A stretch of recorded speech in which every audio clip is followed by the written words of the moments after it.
than California has. What the fuck?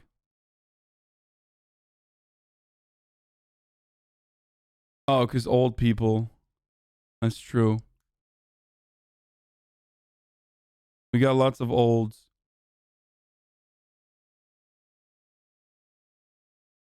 All the healthcare workers at retirement center because it's literal free for all.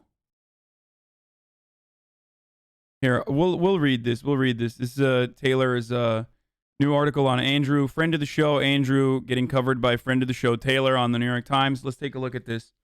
He had an RV, a camera, and a plan to document America. Was that enough? Andrew Callaghan, 23, built a following with his YouTube series All Gas No Breaks. This month, he announced that he'd left the show. Here's what happened. Since 2019, he's been crisscrossing the country in a beat-up RV. You guys already know this. He talks to fucking Proud Boys, goes to Burning Man, he does all this stuff. Recently he posted, we talked about a lot of it. We talked about a lot of this stuff, so I'm just gonna skip through the main points and get to like the new information in here. But this is Nick Mosher, Callahan, and Evan Katz, who are like the main creators of the show. Okay. He started All Gas No Breaks in the fall of 2019. He graduated that year from Loyola University, New Orleans, where he'd been accepted on full scholarship. He covered the Occupy movement, Juggalos. We already know this, the background, because there was in a Vice. We watched the Vice video. Basically, Mr. Callaghan connected with Doing Things Media, a company founded in 2017 that built a network of popular meme accounts in hopes of brokering a partnership. The founders, Derek Lucas and Reed Haley, monetized the accounts by producing branded content, selling merchandise, and licensing videos. At the time, Doing Things was interested in making more original content, and Mr. Haley said he had seen Mr. Callahan's videos from New Orleans and felt that his work would be a fit for the brand. I was like, yo, if you guys buy me this RV, I'll make a sick show out of it, and it'll be a cultural exploration of America. That's how it started. I convinced the company to buy me an RV. In addition to the RV, Doing Things offered Mr. Callahan a salary of $45,000 plus the additional money for equipment and production costs and later profit sharing, according to the people involved in the agreement. They hired his two best friends from his childhood to help make the show. The group set off in the fall of 2019. He always dressed in his signature suit. He interviewed people, as you guys already know. In late May, the crew traveled to Minneapolis to cover the protest after the killing of George Floyd. He felt that many news outlets focusing on looting and fires hadn't captured the anguish of the protesters. It wasn't so much of me being like, let me get political because I want to have a more liberal audience. I've had these conversations as well.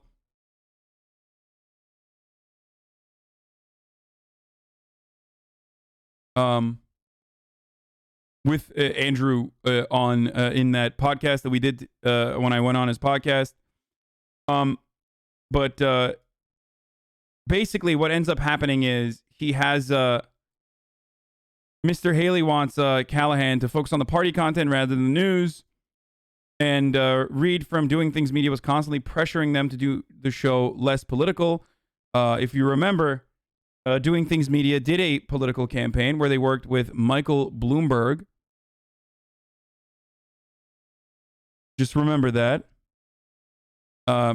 Michael Bloomberg paid Doing Things Media to do a political campaign where they were all like running memes, hashtag ad memes. Speaking of hashtag ads, by the way, it's top of the hour every hour. It's time for another 6-second ad break, the second of the day. I am going to move on to some more reaction and some more news in a second after I cover this story and give you guys the full updates. But before I do that, I have a contractual obligation to run an ad. If you no longer want to see the ads, all you need to do is subscribe. You can do it for $5 or for free with a Twitch Prime by connecting your Amazon Prime account to your Twitch account. If you haven't used it on some of the bigger streamers, you can use it here. Here's the ad. Anyway.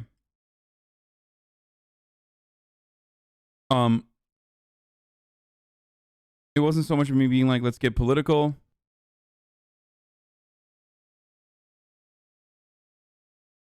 Okay, his followers relied on him to make sense of the events. The Minneapolis video set the show to a completely different level. It basically went from funny 1-minute Instagram clickbait to an actual boost on the ground news source. According to people who work for the show, they wanted more party content. All Gas No Breaks continue to cover current events, anti-lockdown protests, Proud Boys rally, protests against police brutality in Portland, as you all know, and we enjoyed it.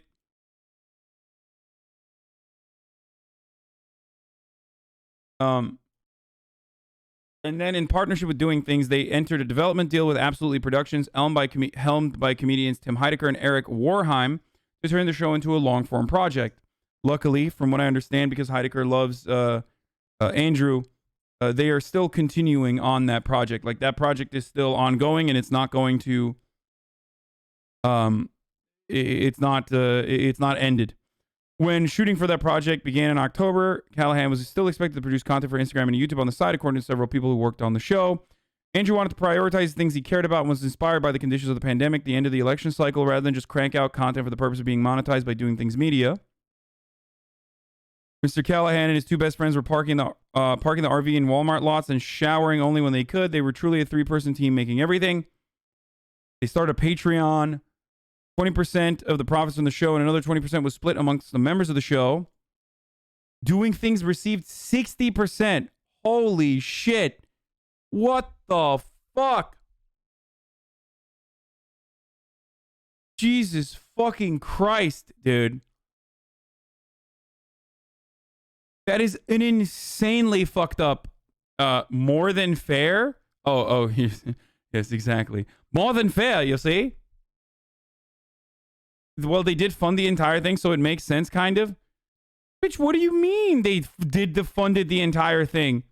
Are you fucking insane? They gave him a goddamn RV, brother. Are you kidding me? That contract is horrible, dude.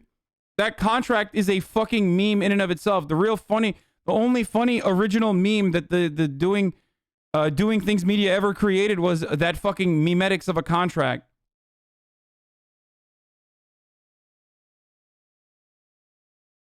Hey, man, why don't you fucking go out and purchase an RV? See if you can make content like that. Okay? If the, sorry, I bought you an RV and I gave you $45,000. So now you're my slave in perpetuity. What the fuck? Yeah, you guys have seen too much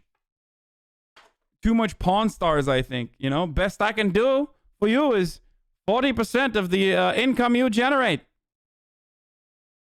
It was a 360 deal where Doing Things owned everything Andrew did. They offered him a promotion, he explained, but it included 6-month extension of his contract. Mr. Callahan also signed over the rights to the brand intellectual property and the name All Gas No Brakes to Doing Things.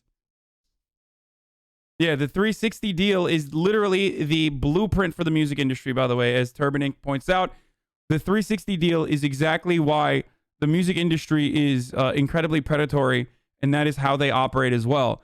The difference, of course, between the music industry and someone like what Doing Things Media did for Andrew is that the 360 deal within the music industry, at the very least, gives you a fucking robust infrastructure and like puts PR, marketing, access to fucking studios and whatnot. Doesn't just go, hey, we own you now. So now you're just gonna be our slave forever. Even then, it's still predatory as shit. Even then, it's still incredibly predatory. So turning around and comparing something to the music industry is not necessarily a positive thing, okay? You don't want to be in a situation where you're worse off than the music industry.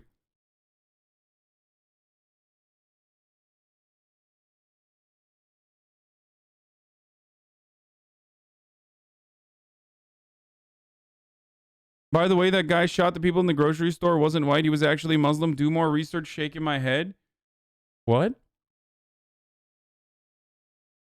I think people just automatically react to things that they assume I'm saying rather than things I've actually said. 1, I did not talk about the shooting until yesterday. 2, the shooter was a white Muslim. White people, such as myself, can still be Muslim. 3, it doesn't matter if you don't consider Muslims to be white. The police officers responding to the call actually called him a white male. They didn't say he was a Muslim when they were reacting to him. So the only thing they knew about him was that he was white and shooting. So it literally doesn't matter. Maybe you should say, do your own research or do actual fucking research. They just banned that person. They whispered to me, is Hasan a Republican? What? No, I'm not going to ban them because they whispered some dumb shit to you, man.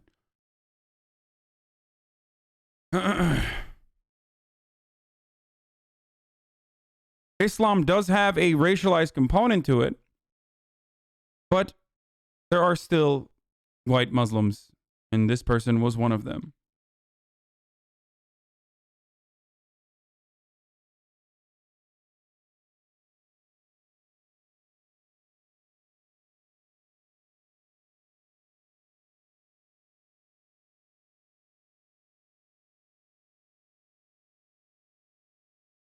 Anyway, are you a Republican? No, of course not.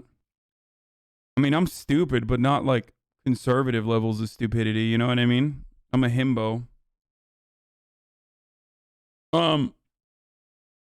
Anyway, we were always thinking about how to turn our social presence into a product. Mr. Haley told The Hustle in November. Can we make a game? Can we make a beverage? Mr. Callahan's image became commodified as a merchandise.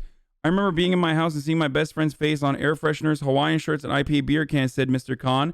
There were also action figures. Mr. Khan said the pressure to produce content and the loss of control over the brand began to take a toll on his friend. He was incredibly stressed. He asked for a larger portion of the Patreon earnings and get out of his contract, which was set to expire February 2022. A few days after the request, Doing Things locked Mr. Callahan, Mr. Gilbert Katz, and Mosher out of the All Gas No Breaks social media profiles, citing a security issue. He said that this was punishment for us not creating enough content for them, and he wished he never signed the deal. Yeah, this is basically it. It's really scummy. They had a fucking contract.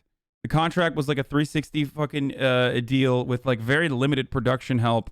Regardless, it's still exploitative when they do give you a fuckload of production help. It's still super scummy.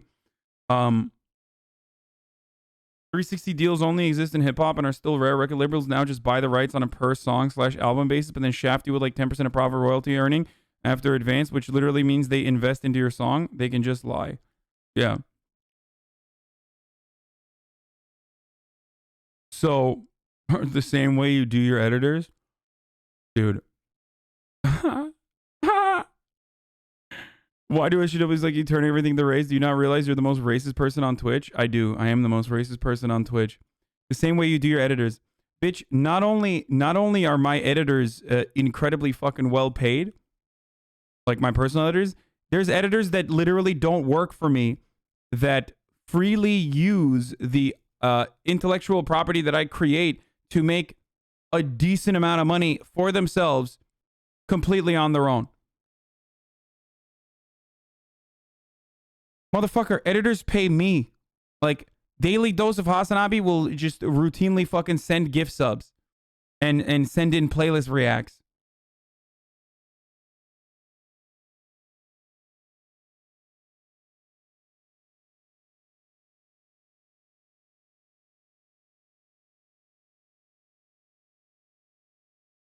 Anyway.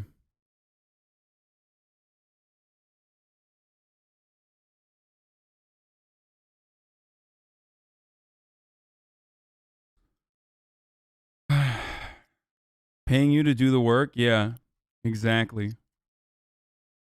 Pay the extremely online chat? Why are you making everything about race, brother? Fuck you. They do this in sports. Fernando Tatis got a loan in his career. Now he has to give up over 10% of his contract money to the investors. Yeah. Okay. Have you done the 6 Days in Fallujah trailer yet? I talked about it a while back, but it's like coming back into the news right now. I don't know why. Why is it coming back into the news recently? Like, is there a particular reason? All right, let's look at why. This video was sponsored by Skillshare, which is a place where you can learn basic.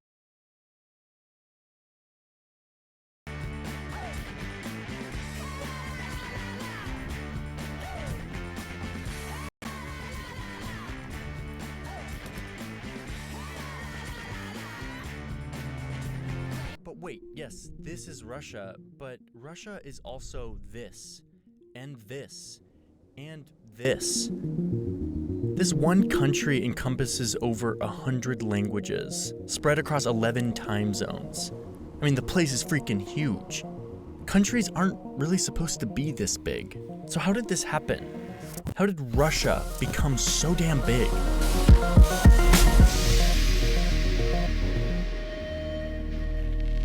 Countries come in all shapes and sizes. You have really small countries. Americans finding out about other empires that have existed for a lot longer than America is like a great, it makes for great content ultimately. You know what I mean?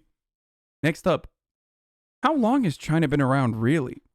Like here in Europe, the country of Monaco is tiny. It's literally 2 square kilometers, like smaller than most cities. Now that's obviously an outlier. So let's look at a more average sized country like Belgium, more like 11,000 square kilometers. Then you have even bigger countries like France, that are like 550,000 square kilometers. Over here in the United States, where everything is apparently bigger, you have states that are bigger than France. Like the state of Texas is 695,000 square kilometers. All 48 of these continental United States are huge by European standards, at least. This whole continental United States is 8 million square kilometers. So you have all these different sizes of countries. The average sort of looks like this.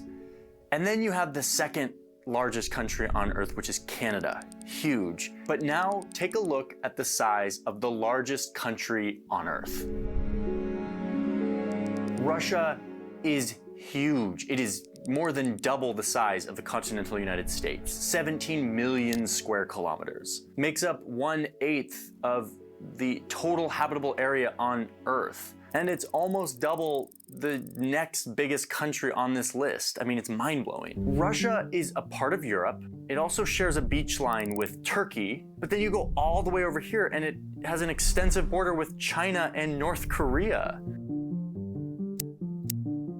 Keep going and it stretches all the way up here to where you could literally swim from Russia to the United States, assuming you can swim, you know, like 2.5 miles. So yeah, Russia is huge. It's giant. But not that long ago, Russia wasn't huge. In fact, seems like there's a lot of land there, brother. I think what we need to do is take over some of that land, brother. I see a lot of land out there. Be a shame if someone took it. Relative to empires and their borders, Russia was kind of a small fish. That's the story I want to tell you. 1,000 years ago, Russia looked like this. A loose group of Slavic peoples who were a growing and prosperous society here in Eastern Europe. But they had a pretty big weakness, and that weakness looked like this. These are flat grasslands, which are very easy to cross if you're an army looking to pillage land. And that's exactly what a group of horse-riding warriors did. These guys were the Mongols, and they basically used this path of for the flat grasslands to traverse across Asia and expand their empire. 40,000 of these Mongol guys on horses with bows and arrows eventually made it all the way here to the Slavic peoples of Russia. Here's an image of them invading the cities and burning them down, conquering these people. Look at how scared these people look. I mean, I would be too if 40,000 Mongols on horseback rode into my city. Anyway, so the Mongols take over this little block of Slavic people, and it really weakens their society. It breaks up all the cities that were sort of collaborating with each other. And now they're paying taxes to the Mongols. Like this. Your Turkish people invaded the world. How does that make you feel? Fucking awesome, dude. I think it's time to hold Turks accountable for the crimes of the Mongols, dude. All the rape and pillaging. I mean, seriously. It's time for... Someone should finally say something. I'm sick and tired of them getting away. No, that's my favorite type of person. Like, my favorite type of person is like, it's time to cancel people for Genghis Khan. Okay? It's pretty fucked up. Like, there's a point in history. There's a point in history where, like, and I don't know what the exact point in history is. I guess if it's like I guess if it hasn't become just our normal mode of being, that you can fucking answer crimes for your ancestors, I guess. And acknowledge things that your ancestors have done. But I believe Mongolians are Like, they're like one step above being like, actually, every human being needs to fucking answer for the crimes against Neanderthals. Like, you know what I mean? It's literally like, it's like one step above that.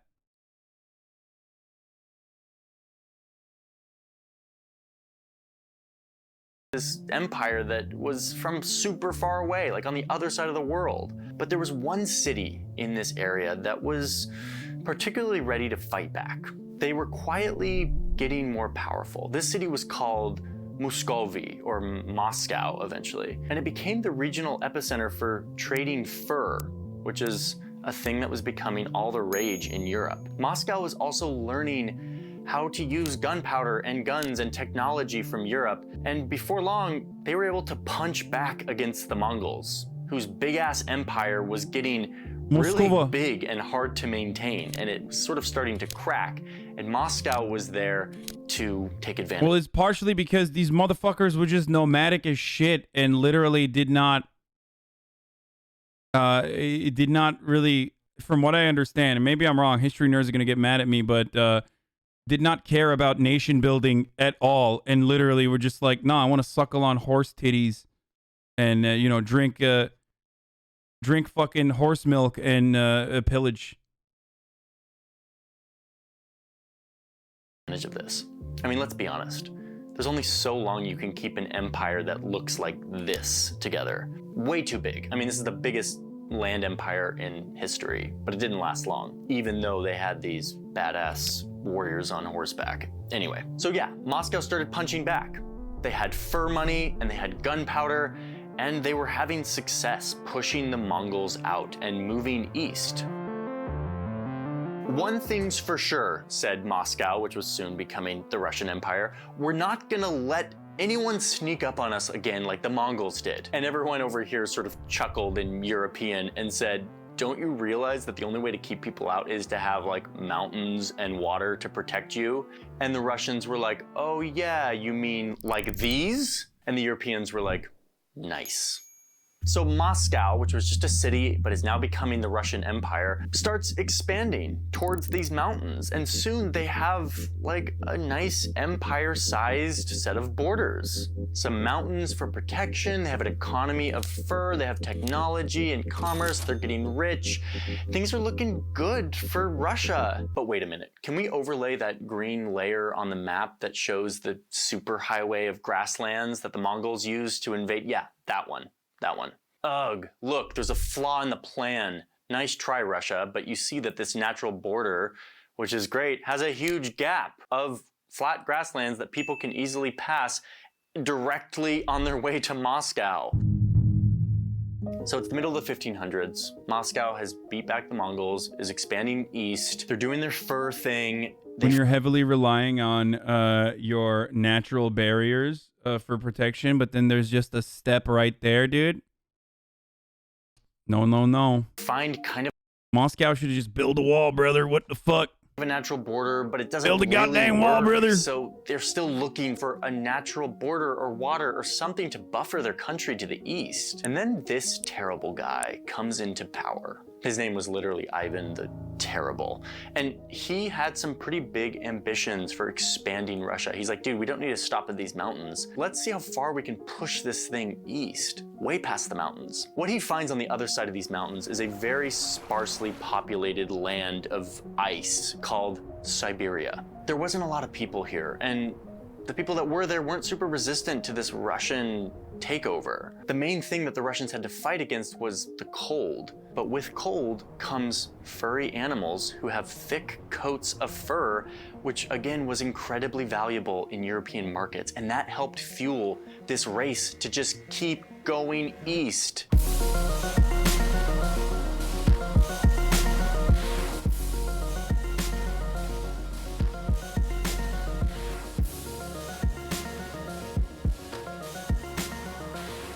Is it just me, or are they sort of overcompensating? Like, yeah, we get it. You got invaded by the Mongols and like you want to like make sure it doesn't happen again, but like settle down. They just kept moving east till eventually they reached the Pacific Ocean, the edge of the world. Russians are furries, brother. I knew it. But they didn't stop there. They just kept going. I mean, listen, this is so far away from the original starting point of Moscow. And it started to get to the point where the government back in Moscow was sort of sending out expeditions, not really sure what they were doing and what they were taking over because they couldn't really like stay in touch with them. They were just sort of hoping for the best. After one Russian dude went out on an expedition and conquered some remote city in the Far East, a government official back in Moscow said, nobody really knows why he did that and to what end. There is, however, something erotic taking place in the borders of our empire. Erotic. I guess that's one way to talk about it. But here's the most... Okay, they're fucking furries confirmed, dude. Also, why are you kink shaming? Interesting. That's what he was doing. Part to me about this Russian imperialism that is very different than most imperialism that I've looked into. When the Russians would find a tribe or a people or a culture that was very different than theirs because they were so far from home, they first tried to negotiate with them and convince them to join the Russian Empire. If people resisted, it got very predictable imperialism very quickly. But a lot of tribes didn't resist, and they found it beneficial to be a part of this growing empire. So this empire grew without a lot of conflict, and in the process, enveloping a lot of cultures that sort of kept their identity, their language, their culture far, far away from Moscow. Because of this, Russia today is, yes, this huge landmass, but perhaps a better way to look at it is this.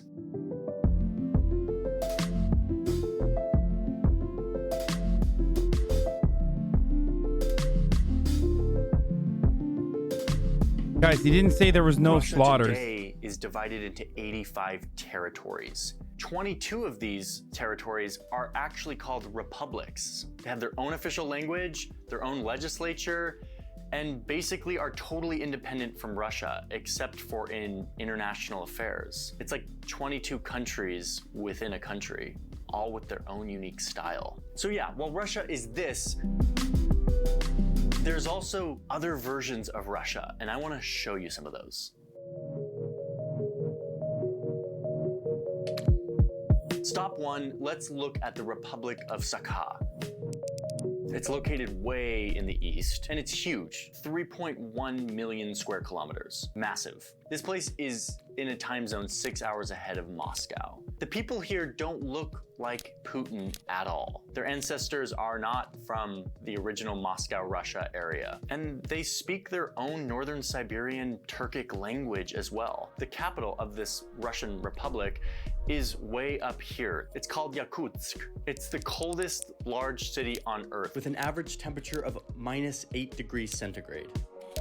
And this whole region is full of these giant holes. In these holes, they're looking for diamonds. 25% of the world's diamonds are mined in this republic. So yeah, this is Russia. Next stop down here is Dagestan, which borders the countries of Azerbaijan and Georgia. Literally means the mountain republic, by the way. Climate here is so different than what I think of when I think of Russia. It is hot, in Turkish at least, dry, and people here... It's just fucking mountains, dude. It's literally all it is, and that's where Khabib comes from too. One of the greatest fighters of all time. Speak 13 different official languages besides Russian. Plus, there's a bunch of unofficial languages. And 83% of the people here identify as Muslim, which again, like, I don't think of Muslims in Russia, but this is Russia. Oh, there's a fuckload of Muslims in Russia, brother. Next to Chechnya, which is another part of Russia, which is politically and culturally very much doing its own thing. The people here declared independence in the 90s. Dude, don't even get me started on fucking Chechnya. Okay, listen. Dude, Jesny Brock literally did a fucking video with this guy recently. People here declared independence in the 90s, which caused rebel groups to militarize, and then there was war and terrorist attacks, and people died, and Putin may or may not have planned a bombing to frame Chechnyan terrorists to then go to war with them so he could get approval ratings so he could take over the country and become an authoritarian leader. Okay. No, wait, no, I'm not going down the freaking rabbit hole. Wait, isn't that, Is that actually is that confirmed? The fake bombing, or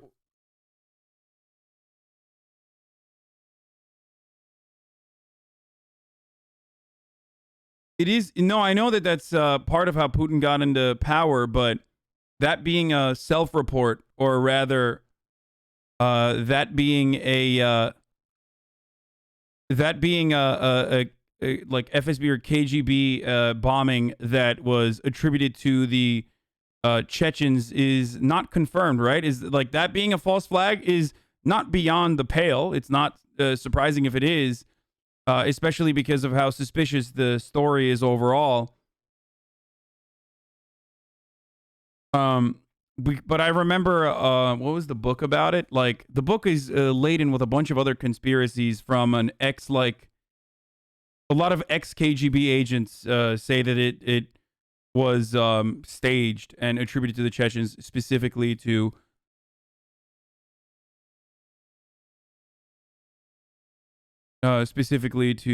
rise to power.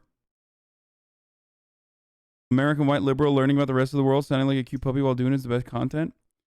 Hold on, I gotta sneeze.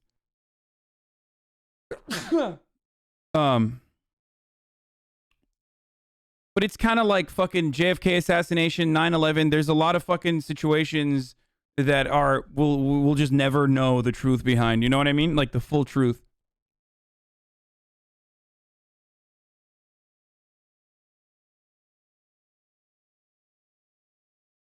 Stephen Paddock, another one. I'm doing one of those fun geography videos where we talk about cultural diversity and like borders and history, and not this stuff. Come on, just this once. Can I just go into a video without having to talk about the fact that some people are really terrible? Anyway, so Dagestan down here has all these different languages and people so different than what I think about when I think of Russia. Plus, I mean, look at this fashion culture. More sensitive video content ahead of this? There's a really? republic here right on these mountains that we talked about that were sort of a good natural border but had a big hole in them, the Ural Mountains. This is the Komi Republic. The main thing about this republic is it doesn't look like the sort of ice-swept Moscow streets that I'm used to of Russia. This place is known for its natural beauty, beautiful landscapes, and where the gulags were, the brutal Russian prisons during the Soviet times, where they would do terrible things. Anyway, there's these beautiful rock formations that are super unique, and people aren't supposed to climb on them because there wasn't really anything, but legend still. and it's bad luck. But of course, foreigners show up and do stupid things, and they couldn't resist, and here they are. Anyway, this is Russia. Okay, a couple more. You have this Republic of Kalmykia. You just need to look at this place and its people to know that this feels very different than what you think of as Russia. And yet, this is Russia. Mother Russia has been sort of brutal to these people over the years, trying to erase their culture, but even still, they persist. The last one I want to talk about is called Tuva. It's down here. Here's Putin visiting Tuva a while back. This is another place where Russian ethnicity and language is a minority. The people here are more related to the Mongols, and they speak a Turkic language called Tuvan, which sounds like this.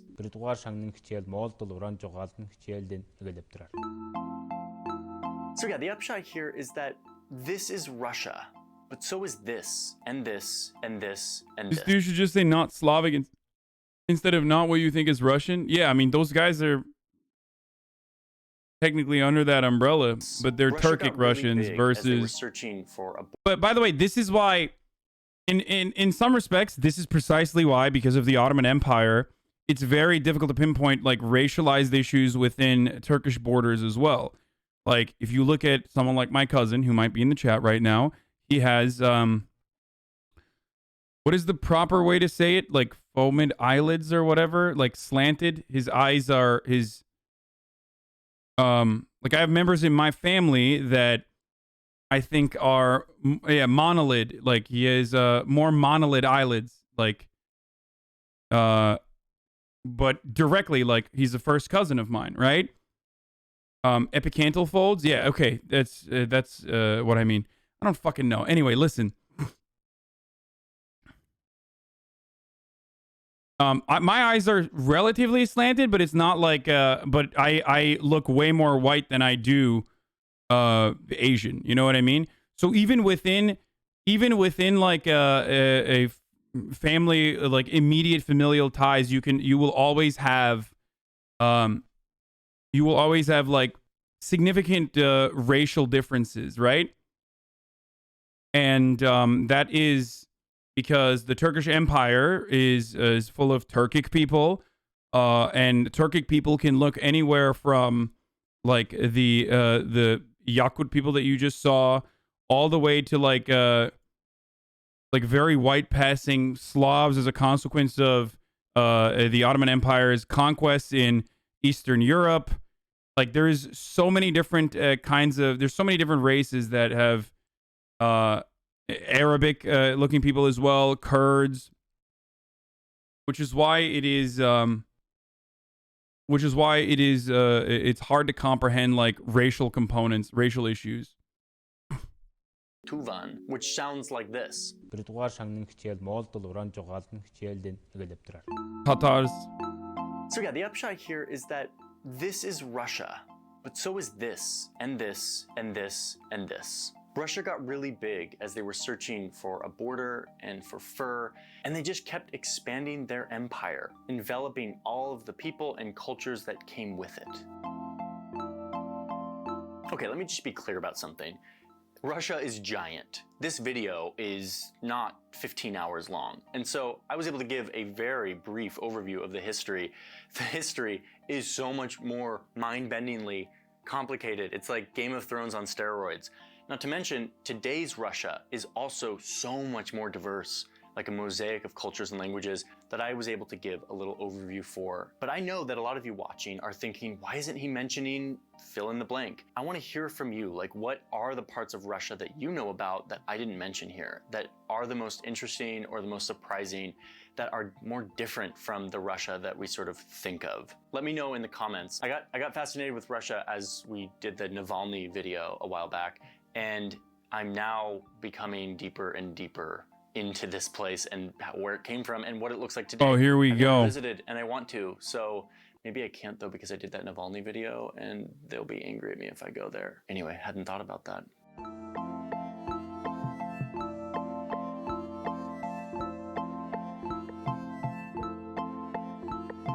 Please tell me he like made a pro Navalny video. Did he do a fucking pro Navalny video? There's no way he didn't mention like Navalny being hyper nationalist and shit like that, right? There's no way. No. He's not like that. He could not have made like an overt video like that, dude. Navalny's a fucking reactionary too. Kind of difficult to not have a reactionary person in.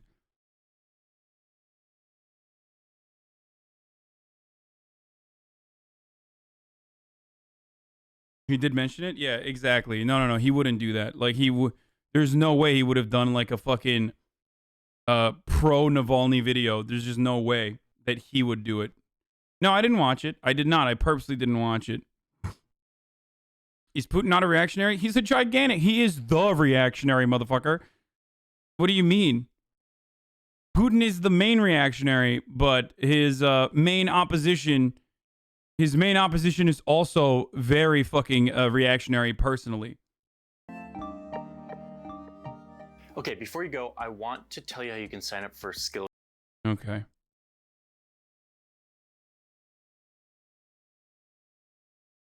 No, I don't want to watch the Navalny video. And no, I don't want to watch the bird language one. We've already seen the bird language video. It's like, it's cool, but it's whatever. The video's mostly pro, but he says he was kind of racist. I don't know. Who knows? You might be kind of racist. Said, I love you first. 16 couples versus one fake couple. Bro, is Jubilee kind of fucking mid now? So with virginity, ever since like all the way to... I feel like I feel like a lot of Jubilee vids are now just like kind of mid. Always has been? No, there's like some that are just fire, okay? They're really dumb, but like the dumber they are, the more fire they are. Stop saying always has been. No, some of the Jubilee and cut videos that are really, really, really fucking stupid are actually really good because of how fucking stupid they are. I feel like we've burned through all of the good ones, though. You know what I mean? What do you mean by ID? Forgive my ignorant ass. What? Stop skimping 90-day frogs.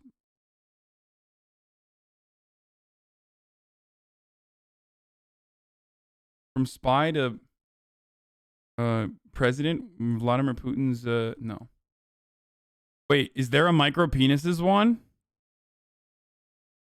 David Dabrik news summarized. The orchestrated vlogs for years that abused people around him physically and mentally, covered up his friends in many rape and sexual assault cases. They publicly shamed Trisha, portraying her a psycho years ago, but she turned out to be right about everything. He apologized after losing every sponsor.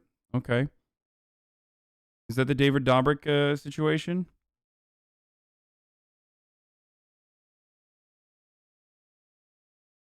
Dobrik.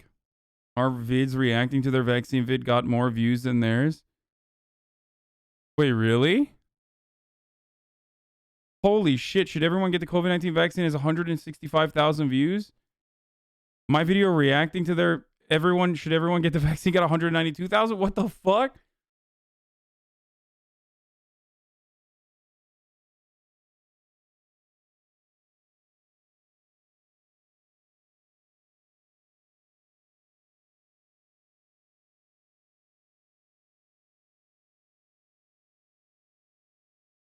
David Dobrik has zero charisma. Look, to each their own. I don't get it. It's not for me personally. But apparently a lot of... Look, there's a lot of shit on the internet I do not understand, okay? I don't get it. But then again, we are in our very niche circle, right, guys?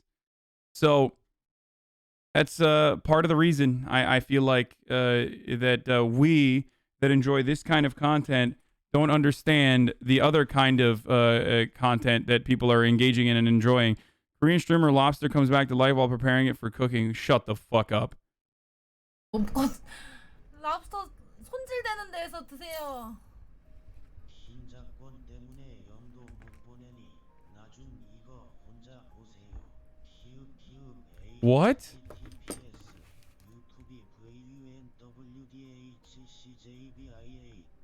뭐지? 야동이야? Oh fuck. Oh god, that's so scary. Oh god, never eat it. Never eat it. Never eat it. Never eat it. Oh my god.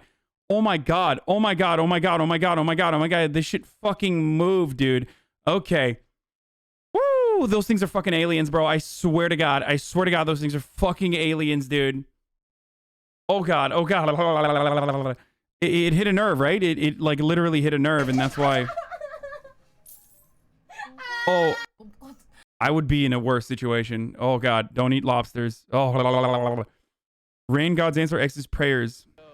One more fire hydrant. I don't One know more where he went. rain. I killed him. He's dead. You pray to the That's gods. an unfortunate fate. Please. Oh shit, Please. is he okay? One more. Help me. There it is! Yeah! One more.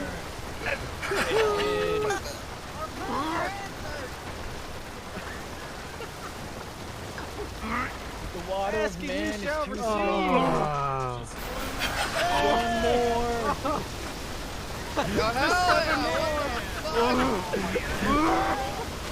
Drink, my friend. This is going on here. Did you see XC try to rob a bank? I heard about it. I didn't see it, but I think he tried to do it on his own.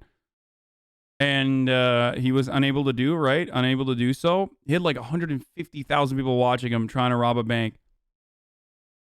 This motherfucker is doing 24-hour streams, and I totally understand why. Okay? I totally get why. It is incredibly addicting. Grand Theft Auto roleplay is incredibly fucking addicting. And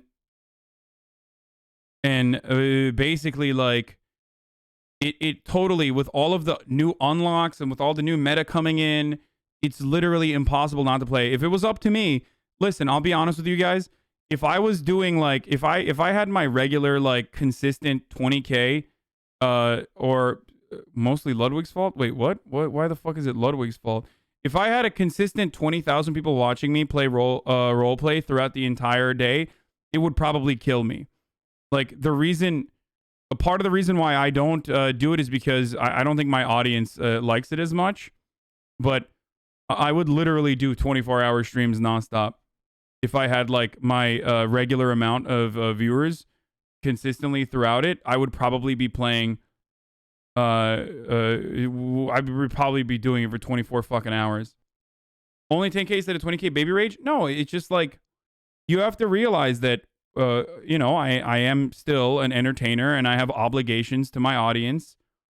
And there are a lot of people that don't appreciate gaming like that and fucking leave and actually literally leave and never come back sometimes too. I mean, you still pull like 15K. Yeah, I mean, it's not this. It's not the same though. XQC's regular viewer base is around 50K viewers. He's at 2x, 3 times the viewers with GTA. Yes. Out of all of the big content creators on the platform, I am the only large content creator on the platform that doesn't fucking that doesn't actually increase his viewership when I'm playing like a game that is a part of the meta. You mean don't appreciate GTRP? Plenty watch other games you play more than GTA? Yeah, they just don't like Grand Theft Auto or roleplay as much.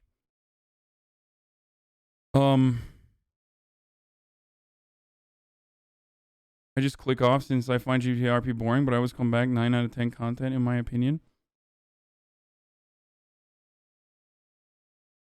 Like, I don't have a... XQC's viewer base is 80K, not 50K? No, it's not. It's like, it's probably like 60K average, like, ultimately, not 80K. It just depends on what game he's playing, though. Like, he'll crack like 60 to 70K when he's... depends on what he's doing, right? But it's not like 100K average. It's just 100K average when he's playing Grand Theft Auto roleplay though, which is like I don't need those numbers to nonstop play it, but it's so fucking addicting. Literally, I'm telling you guys, I'm being honest. It's so addictive that like if I actually saw growth. You compete with Moon and I find his RP more entertaining. Okay. Well, all right. Kind of weird to say, but I just usually have other shit to do when you start RP. If you were a solo, people would watch you a lot more in RP. Yeah, I need to min-max like talking in a... I need to min-max talking in a group in circles a little bit more, but that's it. Oh, fuck.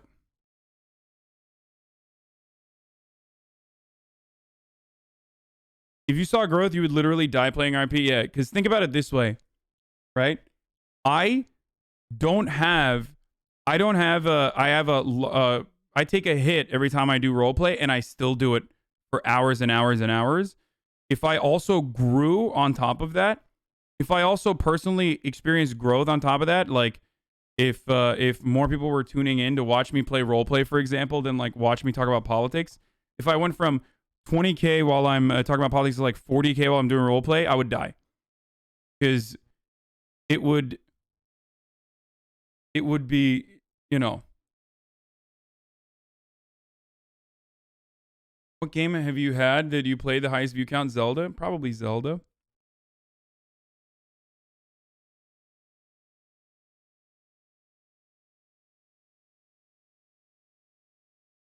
Yeah, my lack of growth is Italiophobia. Half your audience watches Zero Gaming. It's not your fault. Yeah, I mean, it's whatever. It's not the end of the fucking world. I'm just saying that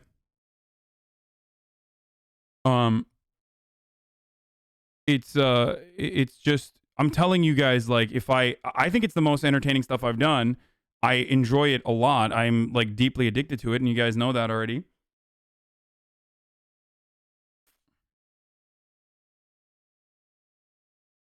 But, there's too much saturation with gaming, but not enough good political content. Yeah, no, I understand that. Anyway.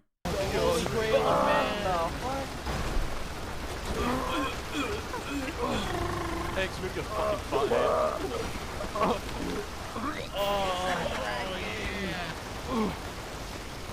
Water cleanses the soul. I think a lot of people enjoy it. There's plenty of people who still enjoy it. Don't get me wrong, guys. XQ's heartbeat reaches 175 while robbing the bank alone. What about Let the guy get on the bike. Okay, we're doing fantastic here. We're almost done, okay? All right.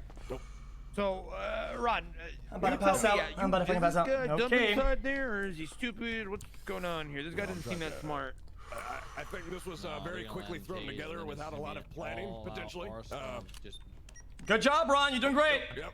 But you know, the guy, he's got some gold. So I think what did he do? He wanted to do a solo bank robbery, which is impossible to do, and the reason why he couldn't do it is literally because in a solo bank robbery, he came up with a pretty clever idea of having two hostages. One hostage is going to get murdered while the other hostage is doing the talking. I guess, right? Is that what happened? And ultimately he failed the hack. And the reason why he fucking failed the hack is because his heart is at 150,000 people are watching. And also he has to fucking literally talk to the cops. Like, so he could do a duo easy. You could do a duo. Especially if you're with someone like Randy, you could literally do a duo. I think if there's a person who could probably pull off a solo, it would be Randy on the server. Like he's insane. Like especially yesterday while I was what do you call it? Like fucking running from the cops. And Randy came out and fucking picked me up. This shit is insane. Like the way he fucking drives is insane. Well, you know where he hangs. Okay, are all these clips just fucking force end dies the radiation? I can't believe I'm looking for a force That end. afternoon, using a Geiger counter-like device to measure the radiation coming off of the plutonium, he got Solo is impossible, Pepega. No, solo is not impossible. I think Randy could do it, but you have to be so good under pressure to be able to fucking do that hack. You have to be an incredibly good driver on top of that. Like, it's really, really difficult. Not many people are both really good at fucking hacking and really good at driving at the same time, which is great because the collaboration is what makes the server work. The reason why the bank robberies are the way they are is because the reason why bank robberies are the way they are is so that you literally have to collaborate with a group of 4. You know what I mean? I will never be able to do the hacking, so I will never even attempt to do a solo. But it's just like really hard with everyone talking around you. You know what I mean? It's really hard for me regardless. It's really hard for me regardless to like even hack. I can't fucking do it. But it's damn near impossible to do it with like so many fucking voices in your head. Solo is supposed to be impossible. It would definitely be impossible if there was a Stern PD on the scene. Yeah. It's not impossible. You can still do it if you have a fucking bike. If you have a motorbike, you hit the fucking bank near the highway on the western coastline.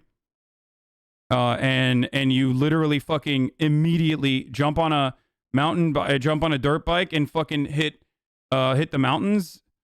You could get away with it easily. The hardest part is the hacks.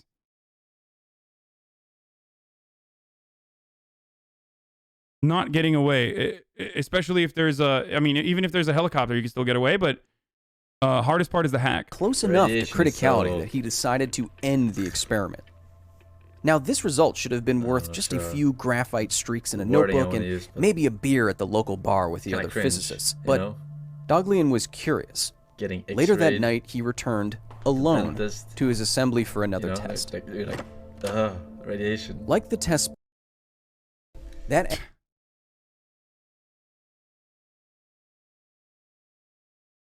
Nick has a message for Ludwig. Dude, Ludwig. I'm just gonna say it right now. Fuck you, Ludwig, okay? For doing these long streams, causing XQC to stream in my time slot, causing Ms. Kiff to stream in my time slot. Fuck you, Ludwig. okay? I'm not kidding. Fuck you. I stream in the morning to dodge all these people for a fucking reason, and now they're here because of you. Fuck you, Ludwig. I'll never forgive you. This was a personal attack on me, and I'm pissed about it. Dude. Jesus Christ. It's, have you seen the Money Heist on Netflix? You would love it. It makes the GTRP meta with politics meta. Someone mentioned the Casa de Papel. Okay. Personal attack? No, he's just fucking memeing, dude. Even though there is a little bit of truth to it, I think. His, like, everyone in the React timeline gets, like, there is a pool, right? There's always a pool of community watchers that aren't dedicated to a particular streamer. And the pool of community watchers will oftentimes go to gimmicks or trends.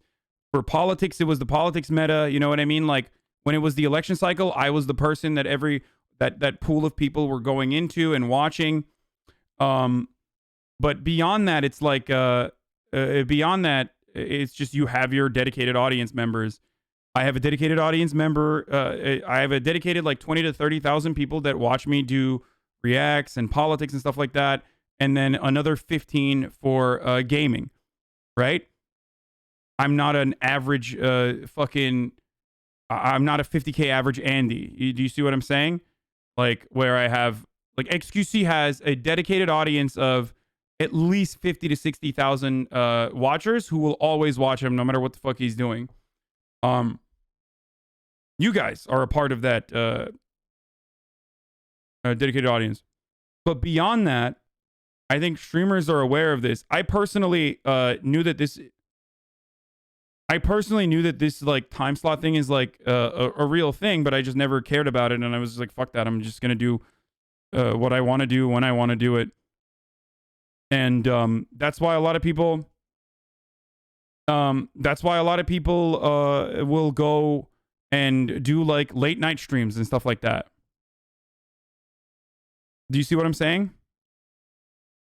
But what time slot you're on all day? I mean, my time slot is like there are people who literally stream in the opposite side of when I stream. There are streamers who stream at night, for example, to make sure that they have the degen time slot.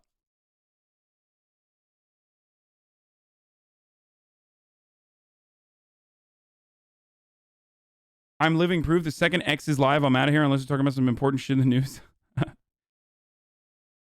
So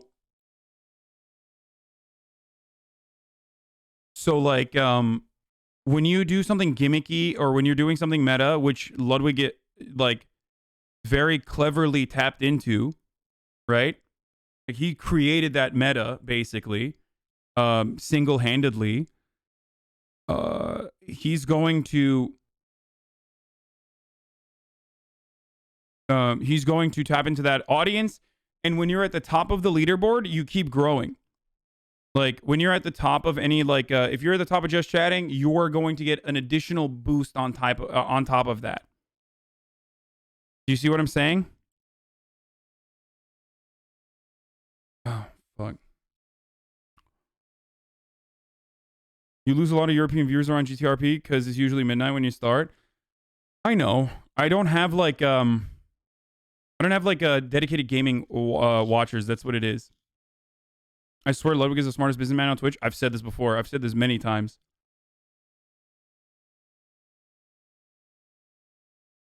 He's not the first streamer to do it. He didn't create shit. Oh, dude, that stuff is so dumb. No. Subathon is not like the first time someone has done a subathon. The first time that someone in like Ludwig's size has like done a permanent subathon this way, I guess in recent fucking years. He did an uncapped subathon. That's the fucking hype that he created around it, and he did it on his own. It's not like he fucking what do you call it? It's not like he did it as a how do I describe it? Imagine if XQC does a subathon. Bro, people like me and XQC can't do fucking subathons because we already do permanent fucking streams. You understand that, right? Like, I'm literally live 12 hours a day. Like, So what would be the subathon? Me just sleeping on camera as well? Do you see what I'm saying? Like,